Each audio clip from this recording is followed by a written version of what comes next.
LNP's plan to air condition every state school classroom in Queensland. I call the member for Redlands. Mr Speaker, I rise to support the amended motion. I support calls for the LNP to explain how they intend to fund and implement the LNP's plan to air condition every Queensland state school classroom. I question whether those opposite are really being honest with the Queensland public when they committed to air conditioning every school. Mr Speaker, how many teachers will they cut? How many programs will they cut? How many students will they cram into classrooms to fund this promise? It's hollow, it's dishonourable Member for to Buderim. score easy political points when making a broad policy announcement. Mr Speaker, Queensland voters know better than to simply accept the LNP's word. They broke that trust with the voters when they sacked 14,000 public servants. They broke that trust when they closed our schools and sold off assets. I know our Queensland community will never forgive. I know our Queensland community will never forgive the LNP closing the Barra Adolescent Mental Health Centre. Pause the clock. Pause the clock. Member, resume your seat. Members to my left, I've been listening during this debate and I would appreciate the same courtesies being afforded to speakers from the government side that has been afforded to those members on the opposition. I want to make myself clear the level of interjection is too high. I will start naming members and removing you from the chamber. I call the member for Redlands. Thank you, Mr Speaker. Those opposite continue to deny that in 2013, as a result of their fiscal repair strategy, there was a cut of 519 teachers.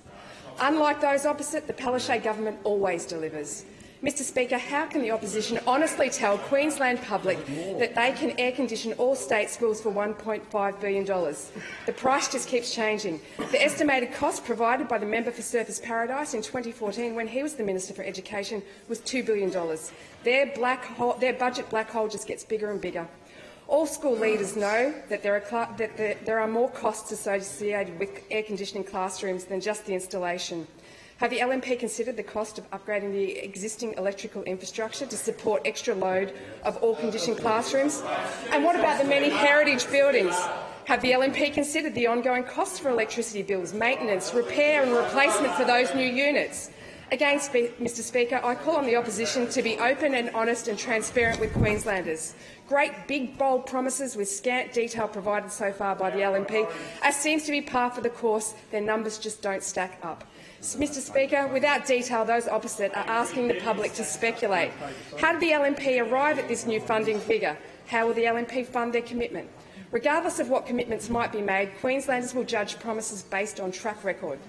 All Queenslanders know that the LNP track record is to cut, sack and sell. Speaker, I am proud to be part of a Palaszczuk government that continues to deliver for Queensland.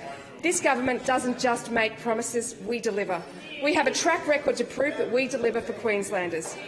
While the LNP cut, sacked and sold, this government is investing in employing and building. Member for Southern Downs. Since 2015, the Palaszczuk government has invested in a remote kindy program which is now educating more than 160 young Queenslanders. We've closed the gap on attainment proportion of Indigenous students receiving a Queensland Certificate of Education to just 0.3%. We've employed more than 4,000 full-time equivalent teachers and more than 1,500 full-time equivalent teacher aides. We've delivered 13 new schools for Queensland families, Mr Speaker.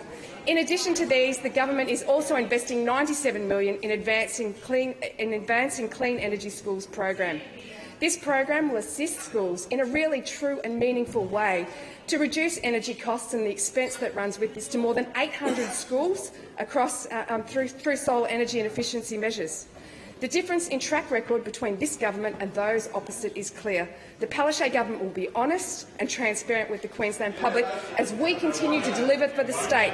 Mr Speaker, again, I call on the LNP to be honest, to be transparent and explain how they intend to fund and implement the LNP's plan to air condition every Queensland state school classroom. Mr Speaker. I call the member for Lockyer. Thank you, Mr Speaker.